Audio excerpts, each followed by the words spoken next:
President Trump met with Senate Republicans Tuesday after Majority Leader Mitch McConnell delayed voting on their health care bill before the July 4th recess. Speaking to the press, Senator McConnell said President Trump is fully engaged in the process to get this bill passed. We made good progress. The President got an opportunity to hear from the various members who have concerns about market reforms and the Medicaid, the future of Medicaid and Medicaid expansion. So I think the meeting was very helpful. The one thing I would say is that I think everybody around the table is interested in getting to yes, interested in getting an outcome, because we know the status quo is simply unacceptable, unsustainable, and no action is just not an option.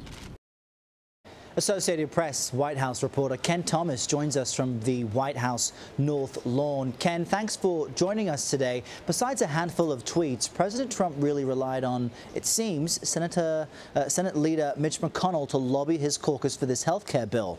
Why wasn't the president more involved until now? It's been a much different approach than the House process. He was heavily involved when they were able to narrowly get the bill through the House. This time, the thinking was that McConnell knows his caucus best, and he was in the best position to know what buttons to push, what members he would have to lean on. But it's obviously a setback today. The White House was hoping that this bill could get through by the 4th of July. That had been Leader McConnell's hope, and now you face the possibility, the likelihood that these Republican senators will go home and face a lot of heat during the 4th of July break.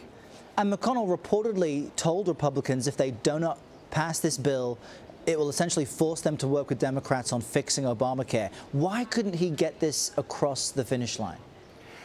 I think this speaks to the real dilemma that Republicans have.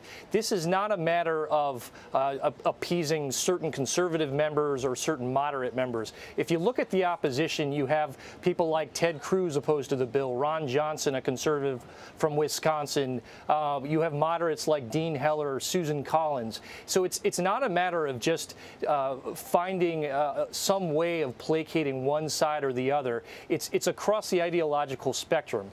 And so right now they're in a fix. They're going to have to try to figure out some way of getting to 50.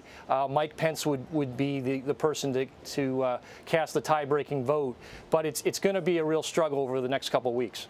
Just want to switch gears now and speak about foreign policy. Late on Monday, the White House released a statement threatening Syria, saying it will pay a heavy price if it carries out another chemical attack. But officials at the State Department appeared caught off guard by this. What do you make of that?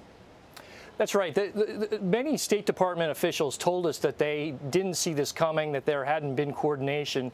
The White House pushed back against that notion today during the briefing and during the day, saying that there had been coordination. I think the issue here is that we're having another red line being created by the administration, warning Syria that they can't follow through on these another chemical attack.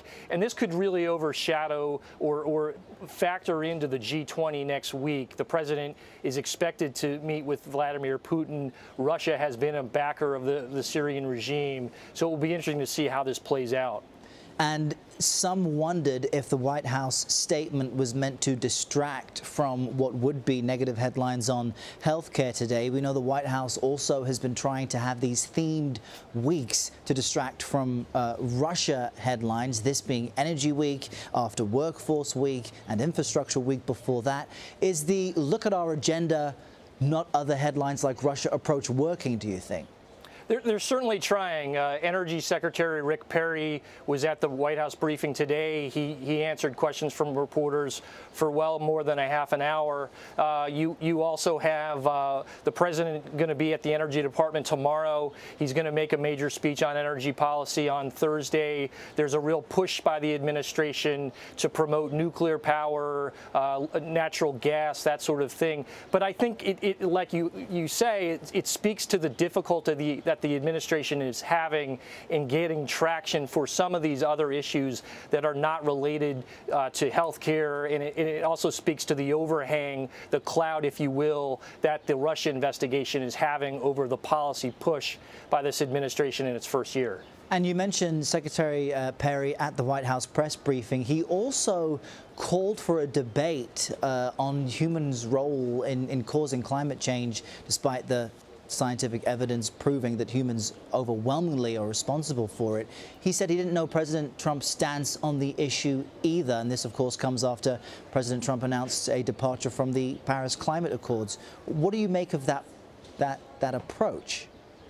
That's been a lingering question here in the administration. Several members of the administration, including Sean Spicer, the press secretary, have been asked if they have specifically asked the president his views on climate change, whether it's something that is man-made. And there's just been this ongoing dance where the administration avoids the question, says that they haven't spoken to the president specifically about that, and tried to avoid getting into this issue of whether climate change is man-made.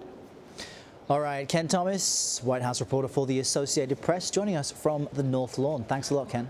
Thank you.